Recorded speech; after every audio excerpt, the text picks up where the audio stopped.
Hello दोस्तों, आज के इस वीडियो में हम आपको बताने वाले कि इन्फिनिक्स के किसी भी फ़ोन में अगर साउंड के रिलेटिव कोई भी प्रॉब्लम होता है तो उसे सॉल्व कैसे करें।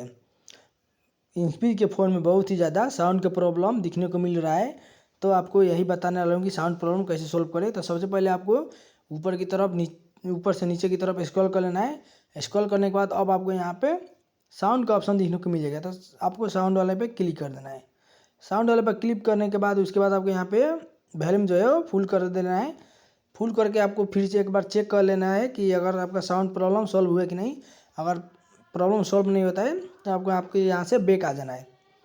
बैक आने के बाद अब आपको अपने फ़ोन को रीस्टार्ट कर लेना है। रीस्टार्ट करके चेक कर लेना है कि आपका प्रॉब्लम सॉल्व हुआ कि नहीं। तो आपको मैं बता देता हूँ, तो चलिए। तो सबसे पहले आपको अपने फ़ोन को यहाँ से रीस्टार्ट कर लेना है।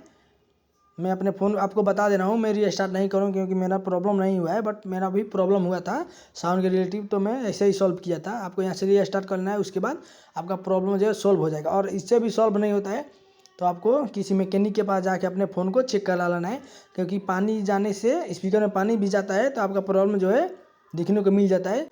अगर ठीक नहीं होता है तो उसके बाद ही आप मैकेनिक के पास जाए और आपका अपना प्रॉब्लम जो है सॉल्व करा सकते हैं।